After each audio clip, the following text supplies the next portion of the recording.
Selamat pagi. Kita ketemu lagi untuk membahas materi yang pertama di mata kuliah Akuntansi Keuangan Menengah 2 ini. Materi yang pertama yang akan kita bahas adalah tentang current liabilities atau liabilitas lancar, provisi, dan kontingensi. Nah, ini sumbernya dari KISO chapter 13. Di sini kita bisa melihat peta materinya ya. Yang pertama akan kita bahas adalah liabilitas lancar. Di situ ada utang dagang, ada utang wesel, utang jangka panjang yang jatuh tempo, kemudian obligasi jangka pendek, utang dividen, kemudian deposit atau uang muka pelanggan, pendapatan diterima di muka, kemudian utang pajak, dan juga liabilitas yang berhubungan dengan tenaga kerja. Nah, meskipun demikian, kita tidak akan membahas semuanya, kita akan bahas yang pokok-pokok dan memang dalam praktik sangat dipraktekkan gitu ya. Kemudian provisi. Nah, provisi ini adalah utang tapi masih sangat kondisional ya. Jadi menunggu kondisi masa depan itu seperti apa. Kemudian nanti kontingensi. Kalau kontingensi ini ketidakpastiannya lebih tinggi itu. Kemudian bagian yang terakhir adalah penyajian dan analisis yang terkait dengan liabilitas lancar. Nah, kita mulai dari pengertian umum ya, liabilitas. Ini menurut standar akuntansi kita merupakan hutang perusahaan masa kini, jadi utang saat ini, dari peristiwa masa lalu yang penyelesaiannya mengakibatkan adanya arus keluar dari perusahaan ya, suatu sumber daya perusahaan yang mengandung manfaat ekonomi. Nah, di sini memang ini istilah-istilah yang mengacu pada conceptual framework. Yang dimaksud dengan sumber daya itu ya aset. Nah, jadi nanti untuk menyelesaikan atau membayar utang itu lazimnya memang kita mengeluarkan aset berupa kas. Jadi ada arus kas keluar ya.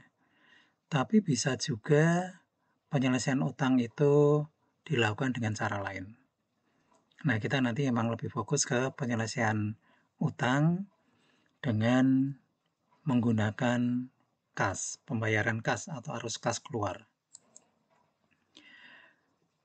Ada 3 karakteristik liabilitas.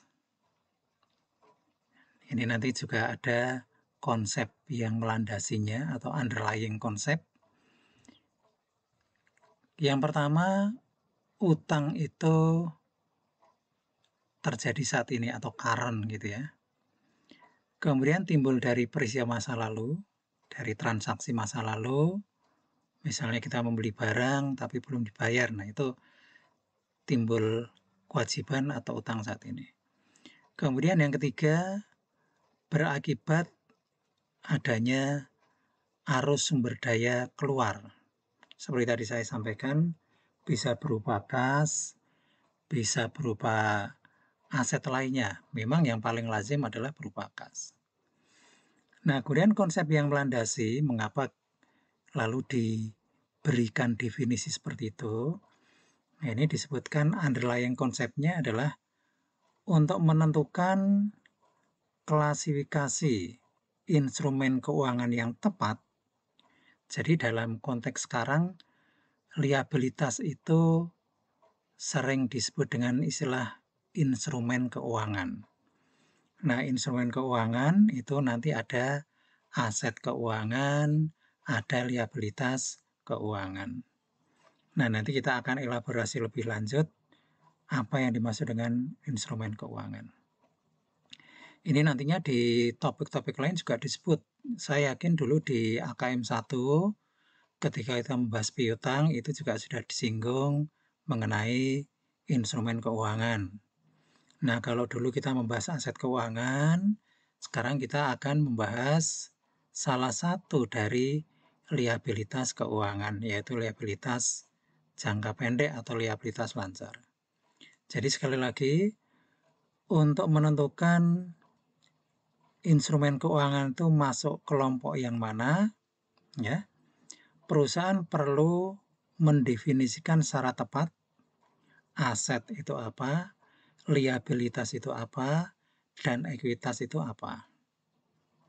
Nah, perusahaan biasanya menggunakan definisi yang sudah dipaparkan di dalam conceptual framework sebagai dasar untuk melakukan klasifikasi dan definisi instrumen keuangan. Nah, sekarang kita fokus ke liabilitas lancar atau liabilitas jangka pendek. Liabilitas jangka pendek itu adalah liabilitas yang memenuhi kriteria jangka pendek. Nah, jangka pendek itu artinya diharapkan dapat dilunasi dalam siklus operasi normal, atau diharapkan dilunasi dalam jangka waktu 12 bulan setelah tanggal pelaporan. Nah, kalau dulu siklus operasi normal dan jangka 12 bulan atau setahun itu bisa berbeda, tapi sekarang sama. Ya, bahkan siklus operasi normal atau periode akuntansi itu supaya gampang lalu dibuat sama dengan tahun kalender. Jadi 12 bulan ya. Operasi normal itu periode akuntansi. Jadi kalau kurang dari 12 bulan berarti jangka pendek, lebih dari 12 bulan berarti jangka panjang. Nah, kemudian jenis-jenis liabilitas jangka pendek ini tadi sudah kita singgung di depan ya, ada utang dagang, utang wesel, utang jangka panjang yang jatuh tempo pada periode berjalan, obligasi jangka pendek yang akan diperpanjang, utang dividen, deposit atau uang muka dari pelanggan, pendapatan diterima di muka, utang PPN, utang PPh, utang gaji dan upah. Nah, kita review dulu ya. Tapi untuk ini kita rasanya tidak perlu perpanjang ya. Kita review saja yang pertama utang dagang. Utang dagang adalah saldo utang kepada pihak lain untuk pembelian barang, supplies, atau jasa secara kredit. Nah, di sini ada jeda waktu antara penerimaan barang atau jasa dengan pembayaran. Kita menerima sekarang, membayarnya besok, lusa, 5 hari, 10 hari, atau sebulan yang akan datang. Nah, biasanya dalam transaksi ini ada yang namanya termin penjualan atau termin pembayaran gitu ya. Nah, kita mengenal misalnya ada 2/10. Artinya apa? Saudara sudah tahu. Kemudian N/30 atau 1/10, EOM. EOM itu end of month atau akhir bulan. Nah, artinya apa? Saudara sudah tahu. Nah, kemudian biasanya juga perusahaan menetapkan periode perpanjangan kredit umumnya 30-60 hari. Nah, contoh terjadinya utang dagang seperti apa? Ya, saya kira tidak perlu kita ulangi ya, karena saudara sudah berhubungan atau diberi contoh transaksi pembelian kredit, pembayaran utang, baik dalam jangka potongan, periode potongan, maupun di luar periode potongan, tapi masih dalam jangka kredit atau bahkan di luar itu. Ya. Oke, itu utang dagang. Nah, sekarang yang akan kita bahas lebih mendalam adalah utang wesel. Nah, wesel itu kita artikan dari istilah notes. Ya, notes. Notes itu artinya janji tertulis untuk membayar sejumlah uang pada tanggal tertentu di masa yang akan datang. Jadi kalau utang dagang itu janjinya itu lisan, kalau utang wesel janjinya tertulis. Jadi dari si legal, dari si hukum itu lebih kuat. Nah, ini timbulnya juga dari macam-macam transaksi, bisa dari pembelian kredit, bisa dari pendanaan. Pendanaan itu artinya kita menghimpun dana dengan cara utang bank. Jadi utang bank itu juga jenis dari utang wesel. Atau dari transaksi lainnya, misalnya utang dagang sudah jatuh tempo, lalu belum dilunasi karena memang belum ada dana, kemudian diperpanjang ya dengan menyertakan janji tertulis, maka timbul utang wesel.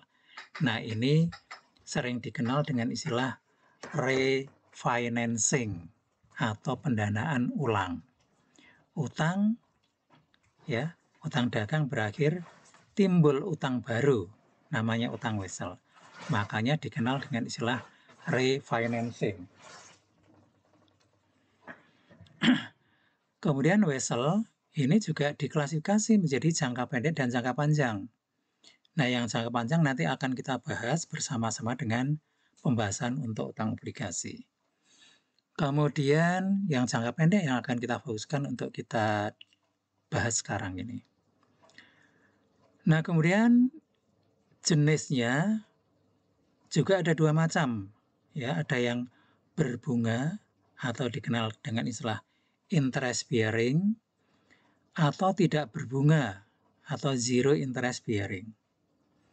Nah, meskipun di sini ada istilah tidak berbunga, bukan berarti wesel dalam utang wesel kita tidak membayar bunga. Ya. Bukan berarti itu, ya. Karena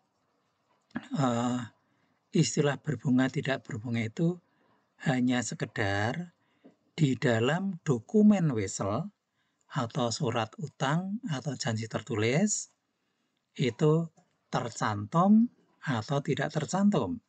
Kalau tercantum berarti interest bearing. Kalau di situ tidak ada kata-kata bunga berarti zero interest bearing. Tapi tetap saja yang kita bayarkan saat jatuh tempo itu lebih besar dibanding uang yang kita terima. Kalau kita menerima 100, kita bayar 110, berarti yang 10 itu bunga. Ya. Jadi kelebihan uang yang kita terima, yang kita bayarkan itu kelebihannya tetap kita namakan bunga. Nah, sekarang kita masuk ke ini ya, apa namanya, contoh transaksi wesel yang berbunga. Nah, misalnya pada tanggal 1 Maret 2021, Castle National Bank setuju untuk memberi pinjaman sebesar 100.000 kepada Landscape Corporations. Jika Landscape menandatangani wesel senilai 100 dengan tingkat bunga 6% dan berjangka 4 bulan. Nah, kita lihat di sini jangka 4 bulan berarti wesel ini jangka pendek. Tingkat bunga 6% ini adalah tingkat bunga setahun. Kemudian 100.000 itu adalah nilai nominal. Ya, nilai nominal. Nah, transaksi pada tanggal 1 Maret itu akan kita catat dengan ya dari sisi Landscape ya tentunya sebagai pihak yang berutang. Landscape akan mencatat penerimaan kas 1 Maret ini dengan mendebit akun kas 100.000, kreditnya utang wesel. Jadi inilah transaksi untuk mencatat wesel berbunga. Ya, utang wesel berbunga. Nah, kemudian misalnya ini kan tadi 1 Maret ya. 1 Maret berarti kalau 4 bulan jatuh temponya kapan ini? Ya, 1 April, 1 Mei, 1 Juni, 1 Juli gitu ya. Jadi jatuh temponya 1 Juli. Nah, kalau di sini diasumsikan perusahaan atau landscape menyusun laporan keuangan tengah tahunan. Tengah tahunan berarti 30 Juni ya. 30 Juni berarti jatuh temponya melewati tanggal laporan keuangan. Ya. Maka pada tanggal 30 Juni kita perlu membuat jurnal penyesuaian. Tanggal 30 Juni kan belum jatuh tempo. Ya, landscape belum membayar. Tapi sudah timbul bunga. Dan bunganya juga belum dibayar. Maka bunga ini nanti kita akan akui sebagai utang bunga. Nah, berapa banyak bunga yang terutang? Ya kita hitung saja. Ya, kita hitung aja. Nilai nominal 100.000 kali tingkat bunga 6%, ya, kali jangka waktunya dari 1 Maret sampai 30 Juni itu 4 bulan. Ya, kali 4 per 12 sama dengan 2.000. Nah, inilah bunga yang terutang. Nah, karena bunga ini adalah timbul dari utang yang sudah kita nikmati, ya, tapi belum kita bayar, maka bunga ini akan kita akui sebagai utang bunga. Jadi jurnal yang kita buat, debit biaya bunga atau beban bunga, kreditnya utang bunga. Ya. Nah, jadi nanti di laporan keuangan per 30 Juni, kita akan melaporkan utang bunga sebesar 2.000. Nah, nanti pada tanggal 1 Juli, ya di awal periode berikutnya, kita akan mencatat pembayaran wesel sekaligus pembayaran bunga sebagai berikut.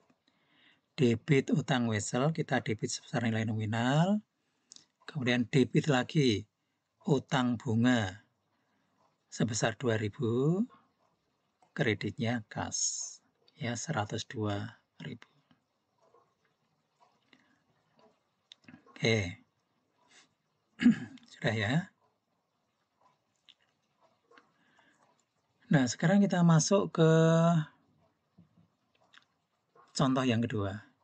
Zero interest bearing note. Ya, jadi ini adalah wesel yang tidak berbunga. Ya. Jadi meskipun wesel tidak berbunga, itu sekali lagi itu hanya sekedar di wesel, dokumen wesel itu tidak mencantumkan bunga.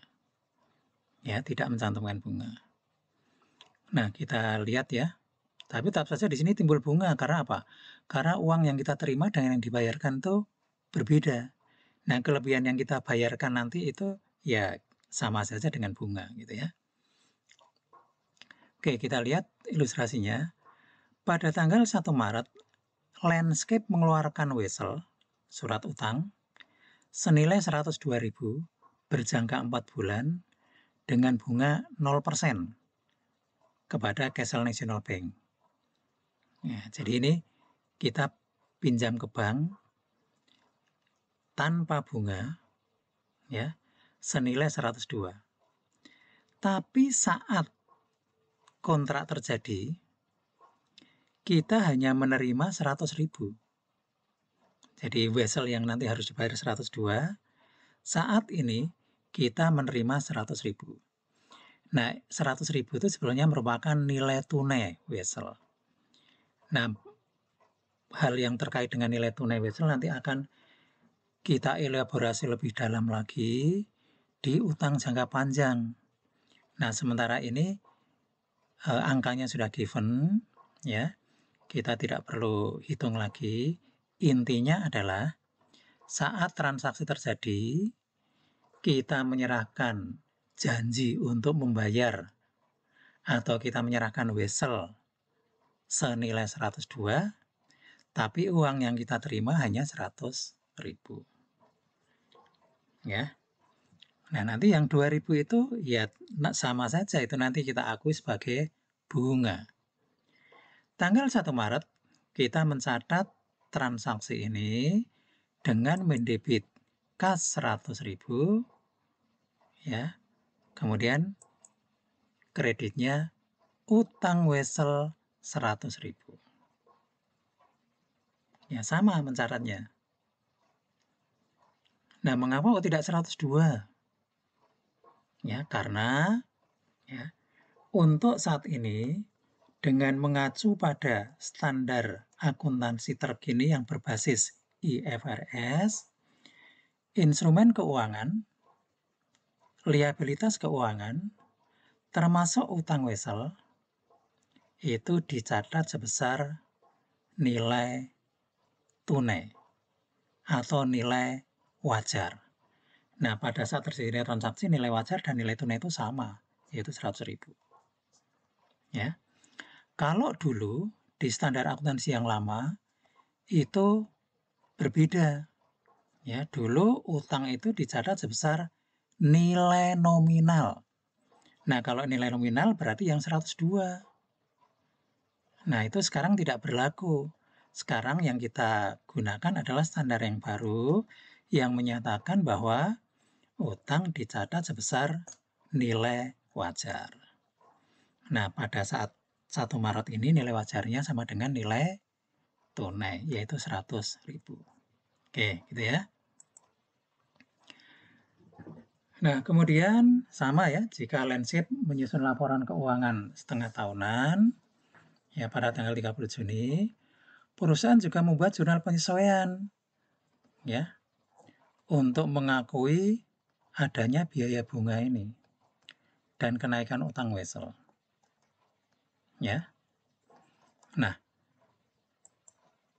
jurnal yang kita buat untuk transaksi ini, kita akan mendebit biaya bunga dan mengkredit utang wesel. Jadi bukan ke utang bunga, tapi ke utang wesel. Ya, karena memang weselnya kan tidak berbunga. Jadi tidak ada utang bunga. Nah, nanti pada tanggal 1 Juli ketika kita membayar utang wesel, ya kita mendebit utang wesel 102.000. Ya, tadi pertama kan kita mengkredit utang wesel 100.000 ini. Kemudian di penyesuaian kita mengkredit utang wesel lagi 2.000. Jadi sekarang kita punya utang wesel yang memiliki nilai wajar 102.000. Ya, nilai wajar sama dengan nilai jatuh tempo di sini nih. Ya, oke. Jadi inilah jurnal untuk mencatat penyesuaian dan jurnal untuk mencatat pelunasan wesel. Oke, kemudian ini ada contoh lain ya, contoh lain yang diambil dari KISO exercise 13.2 ya, dari bab 13 soal nomor 2. Ya, ini dikaitkan dengan transaksi terjadinya utang ya secara lengkap. Oke, berikut ini transaksi yang terjadi pada Derby Corporation tahun 2010. Tanggal 1 September, dibeli barang dagangan dari Orion Company secara kredit senilai 50.000. Perusahaan mencatat transaksi ini dengan metode kotor dan menggunakan sistem periodik. Saya kira saudara sudah sangat familiar ya, sangat paham bagaimana mencatat transaksi ini. Itu bagaimana? debit pembelian, ya. Kalau kita menggunakan perpetual ya debitnya persediaan barang, kreditnya utang dagang. Oke. Transaksi yang kedua. Kita lihat di sini ya. Transaksi yang kedua 1 Oktober. Oke, langsung saja kita ke sini. Dikeluarkan wesel senilai 50.000, berjangka 12 bulan, berbunga 8% untuk membayar utang dagang. Jadi rupanya ini utang dagang sudah jatuh tempo, tapi kita belum punya uang, lalu kita minta perpanjangan 12 bulan, tapi dengan mengeluarkan wesel berbunga. Nah, inilah yang disebut dengan istilah refinancing atau pendanaan ulang. Utang dibayar dengan menimbulkan utang yang baru. Maka jurnalnya adalah debit utang dagang, ya, kita lunasi berarti kita debit. Kemudian kreditnya utang wesel, ya, timbul utang yang baru ini. Ya. Debit utang dagang, kreditnya utang wesel. Nah, ini ya, ini sekaligus contoh untuk utang dibayar dengan utang, atau disebut dengan refinancing atau pendanaan ulang. Ya. Nah, kemudian perhitungan bunganya saya kira sama ya seperti tadi. Nah, ini tanggal 31 Desember. Karena wesel ini kalau dikeluarkan 1 Oktober tahun ini, berarti jatuh temponya kan 1 Oktober tahun yang akan datang. Nah, sehingga melewati 31 Desember. Kalau melewati 31 Desember, itu bagi akuntansi kan tanggal penyusunan laporan ya. Di laporan kan kita harus melaporkan seluruh pendapatan di laporan laba rugi ya, dan seluruh beban atau biaya yang terjadi pada periode tersebut. Termasuk di dalamnya adalah biaya bunga. Ya, meskipun belum kita bayar, ya bayarnya nanti ketika jatuh tempo. Tapi tetap harus kita akui, kita catat, dan kita laporkan di dalam laporan laba rugi. Ini untuk menerapkan prinsip matching ya, menandingkan antara pendapatan dan beban. Oke. Nah, lalu berapa banyak beban bunga yang harus kita akui, kita catat dan kita laporkan di dalam laporan keuangan periode ini? Nah, rentang waktunya adalah dari saat terjadinya utang wesel 1 Oktober sampai 31 Desember. Ya, 3 bulan. Nah, sehingga perhitungan bunganya adalah nilai nominal 50.000 kali tingkat bunga 8% kali periodenya 3 bulan 3/12. Nah, ini perhitungannya sudah ada. Kemudian jurnal penyesuaiannya, ya, jurnal penyesuaiannya sama. Ya, jurnal penyesuaiannya sama seperti tadi. Debit biaya bunga atau beban bunga, kreditnya utang bunga. Ya. Oke. Nah, kemudian ini kasus yang terpisah dengan tadi ya. Kalau pada tanggal 1 Oktober itu kita juga meminjam ya dari perusahaan lain senilai 75.000 dengan menandatangani wesel tanpa bunga berjangka 12 bulan senilai 81.000 ya. Bagaimana jurnalnya? Ini sama seperti tadi ya. Kita punya utang wesel 81.000, tapi uang yang kita terima hanya 75.000.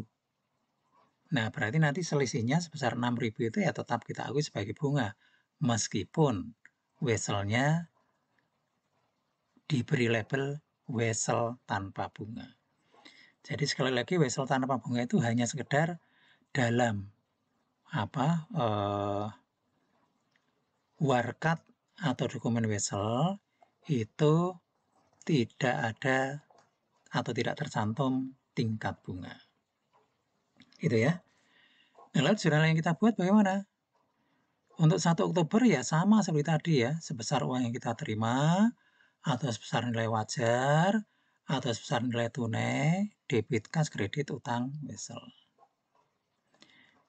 Nah, kemudian di 31 Desember juga ada penyesuaian untuk mengakui dan mencatat beban bunga. Tapi beban bunga ini nanti tidak dikreditkan ke utang bunga, tapi dikreditkan ke utang wesel. Ya. Oke. Kita lihat dulu perhitungannya.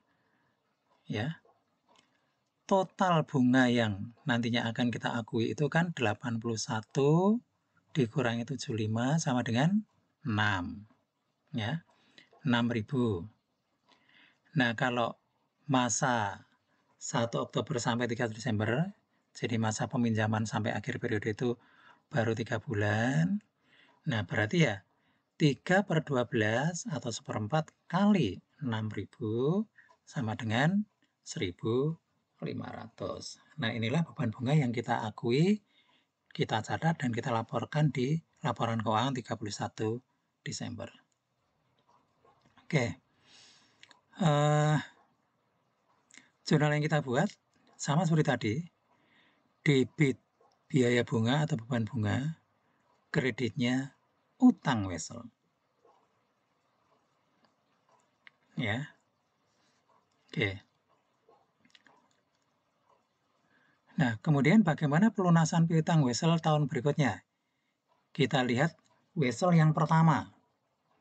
Ya, wesel yang pertama ini adalah wesel yang timbul dari pelunasan utang dagang tadi ya. Oke, pelunasan wesel yang pertama debit utang wesel ya. 50.000 ini wesel yang berbunga ya. Debit lagi utang bunga 1.000. Debit lagi biaya bunga atau beban bunga 3.000. Kreditnya kas 54.000. Ya. Ini wesel yang berbunga. Nah, kemudian untuk wesel yang kedua bagaimana? Wesel yang kedua itu adalah wesel tanpa bunga. Ya. Nah, wesel tanpa bunga, yang pertama kita mengakui biaya bunga periode ini dulu. Ya. Biaya bunga yang tersisa itu 4.500 dari mana? 4.500 itu adalah 9 bulan untuk periode ini. Ya, yang 3 bulan kan sudah kita akui periode tadi ya. 9 bulan, 9/12 kali 6.000. Atau 3/4 kali 6.000 sama dengan 4.500. Biaya bunga 4.500. Ya. Kemudian utang wesel 4.500. Jadi untuk mengakui biaya bunga dulu. Nah, kemudian jurnal yang kedua adalah jurnal untuk mencatat pelunasan wesel. Ya. Debitnya utang wesel. Ini perhitungannya ya. Debitnya utang wesel. Nah, utang weselnya sekarang sudah menjadi 81.000. Tadinya 75. Tadi di akhir tahun lalu kita tambahi, kita kredit 1.500. Sekarang di sini di 1 Oktober ada pengkreditan 4.500. Jadi utang wesel saldonya menjadi 81.000. Nah, jadi perhitungan jadi jurnalnya debit utang wesel, kreditnya kas. Nah, ini perbedaan antara wesel berbunga dan wesel tidak berbunga. Oke, kita lanjutkan. Berikutnya adalah liabilitas jangka panjang yang jatuh tempo. Ya, jadi jangka panjang itu kan lama-lama ya. Lama-lama kan menjadi pendek. Kalau sudah menjadi pendek, ya harus kita masukkan ke sini. Ya. Jadi nanti kita hanya perlu melakukan semacam reklasifikasi. Reklasifikasi itu asal katanya adalah klasifikasi. Klasifikasi itu artinya penggolongan. Kalau reklasifikasi itu ya penggolongan ulang. Artinya kita mengelompokkan atau menggolongkan ulang atau memindah dari golongan atau kelompok jangka panjang kita pindah ke kelompok jangka pendek. Ya. Jadi nanti utang jangka panjangnya berakhir di debit, timbul utang jangka pendek di kredit. Ya.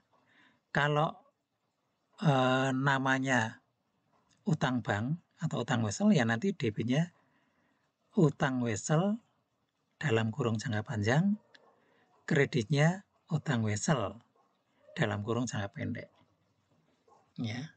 Nah, seperti itu. Coba kita lihat sekarang penjelasan lebih lanjut.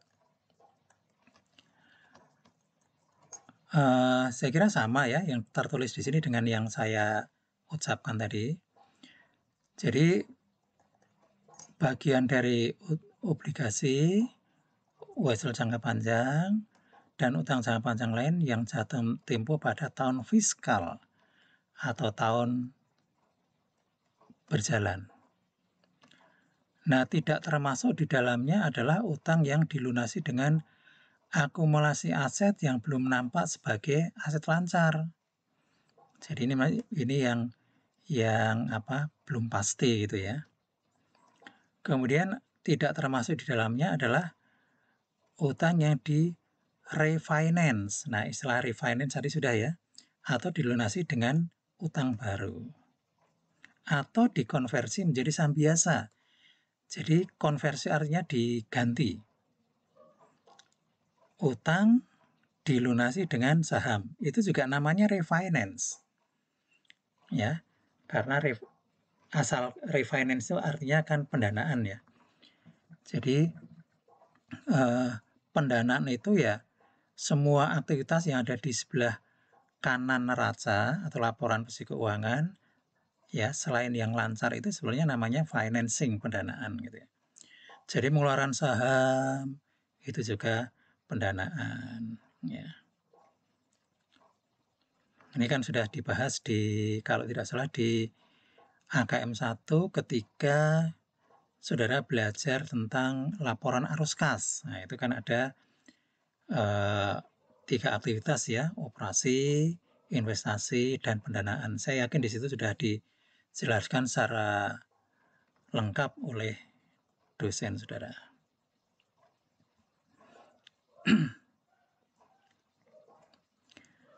Nah, sekarang kita lihat penjelasan berikutnya. Obligasi jangka pendek yang diharapkan akan di refinance.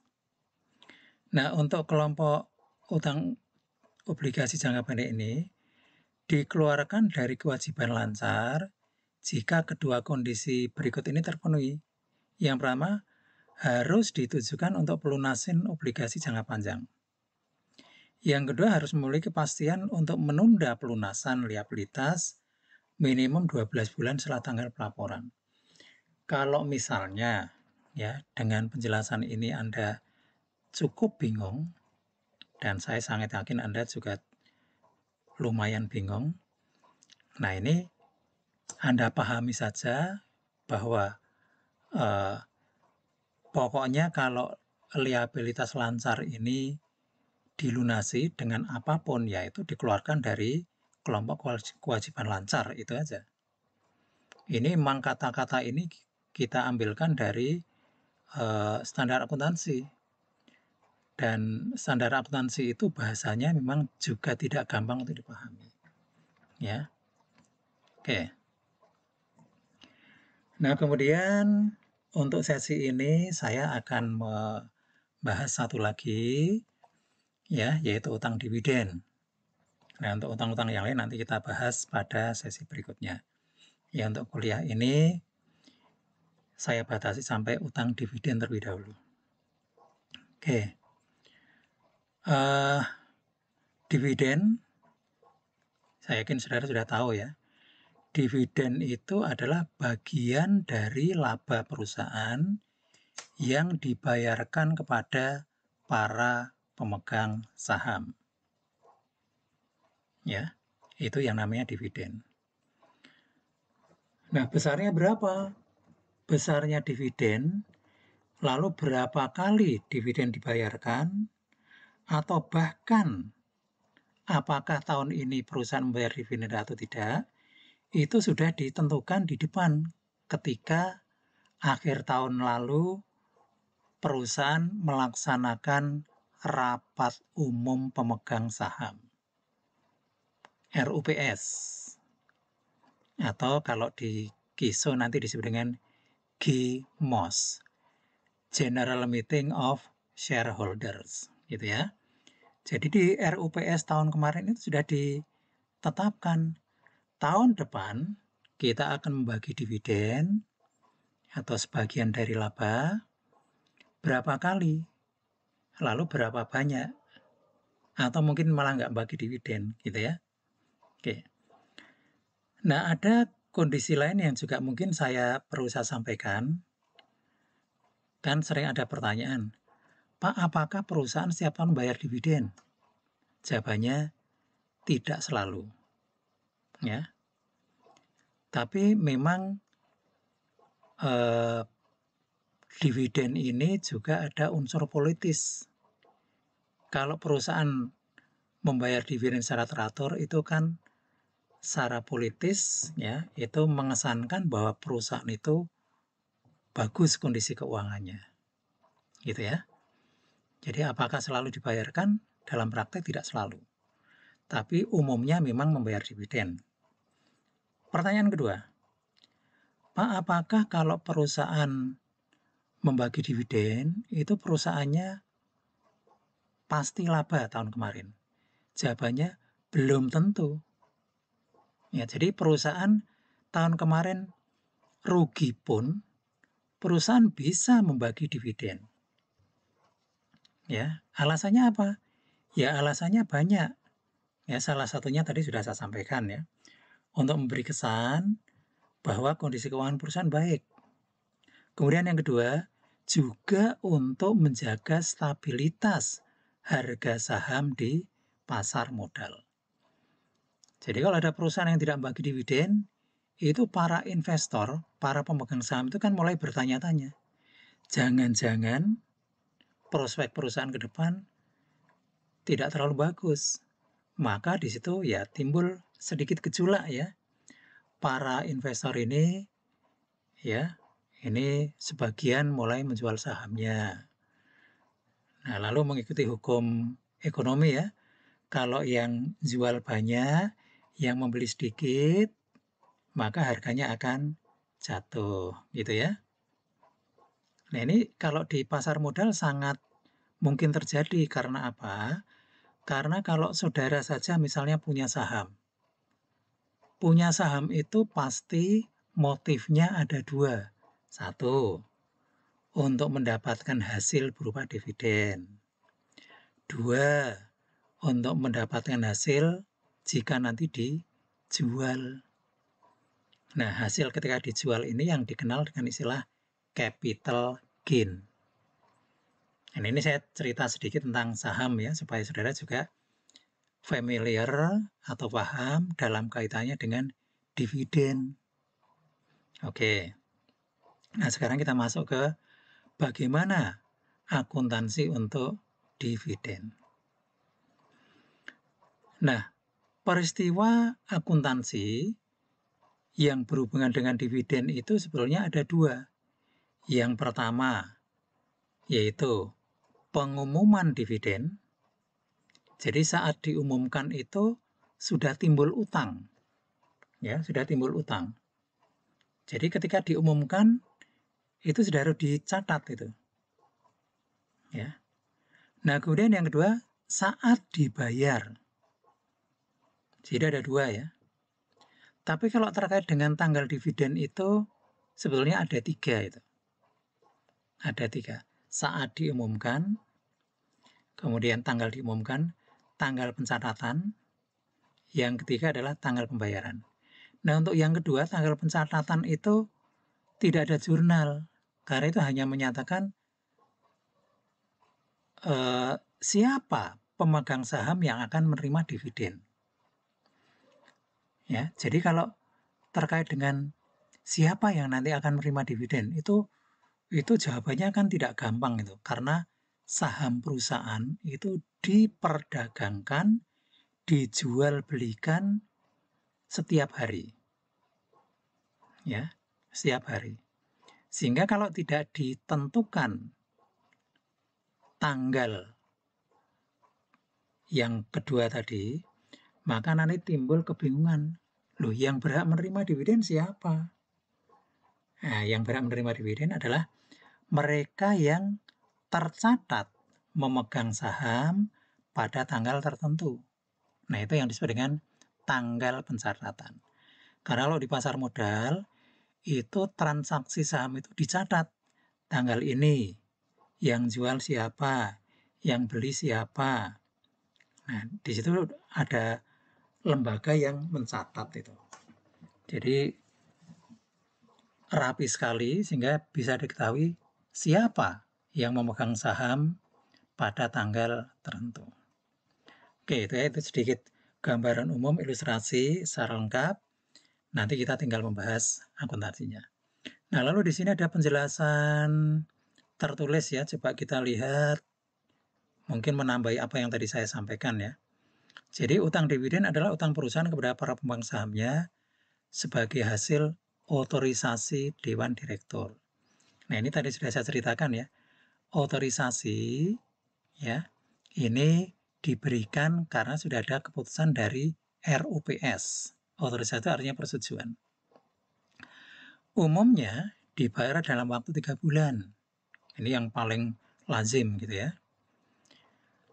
Kemudian dividen yang tidak diumumkan pada saham preferred tidak diakui sebagai kewajiban. Jadi kalau tidak diumumkan ya berarti tidak ada utang itu.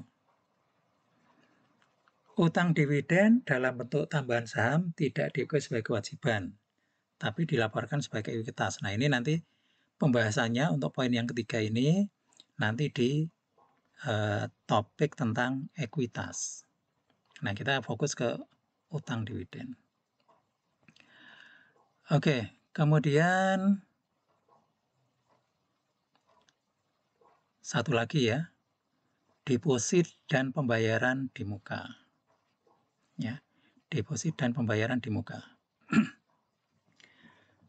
Nah, ini begini. Deposit dan pembayaran pelanggan di muka itu kalau di lingkungan kita itu memang apa ya, jarang terjadi. Dulu pernah dipraktikkan ya di lingkungan kita itu, tapi sekarang tidak lagi itu. Contohnya begini, dulu kalau misalnya saya membeli sebotol Coca-Cola di sebuah warung. Botol Coca-Cola itu kalau zaman dulu itu dari kaca itu. Nah, itu kan ada nilainya itu.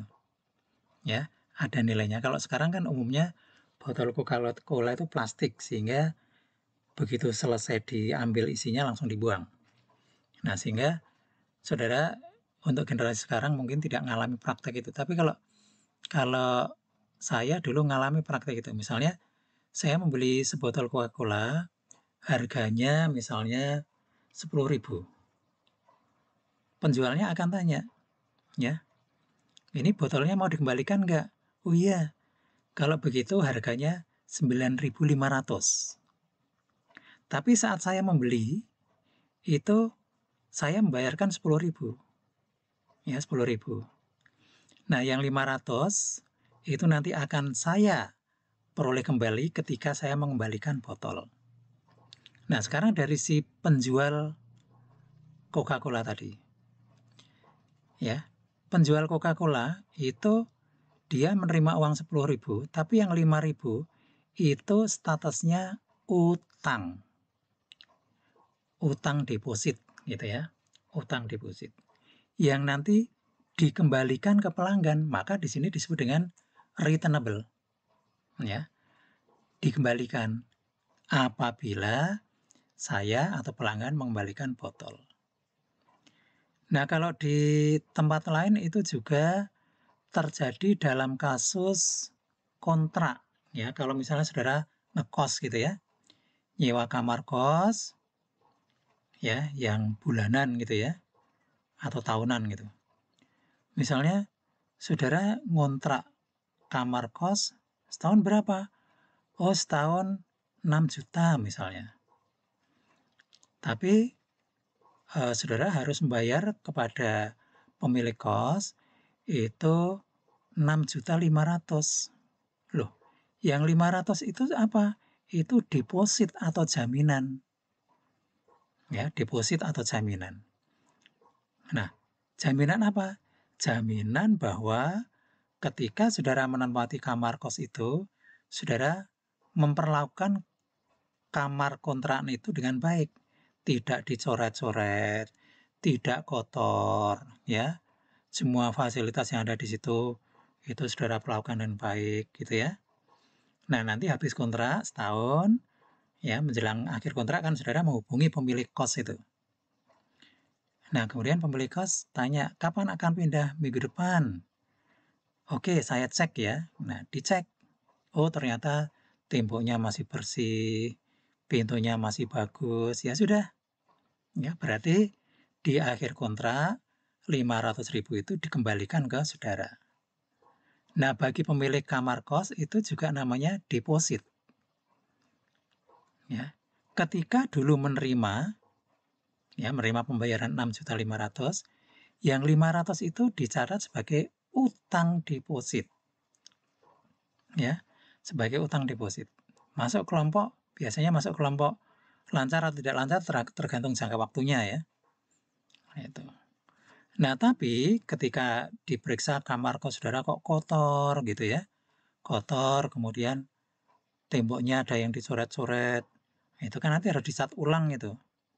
Dicat ulang biayanya ditaksir 200.000. Maka kalau kondisinya seperti itu, uang jaminan yang dikembalikan kepada saudara itu hanya 300. Nah, ini fair ya. Kalau di negara maju itu biasanya seperti itu, kalau di kita belum lazim. Maka memang untuk memberikan contoh tentang deposit ini ya apa namanya, di lingkungan kita agak susah ya. Tapi kira-kira penjelasan itu yang dimaksud dengan deposit. Ya, jadi dari sisi penjual atau pemilik kamar kos tadi itu masuk dalam kelompok utang lancar. Saat timbulnya ya mencatatnya debit kas, kredit utang deposit. Nanti kalau dikembalikan utuh ya tinggal dibalik, debit utang deposit, kreditnya kas. Ya, tapi kalau dipotong ya debit utang deposit 500, kemudian kas 300 ya. Kemudian yang 200 apa? Yang 200 nanti masuk dalam kelompok pendapatan lain-lain.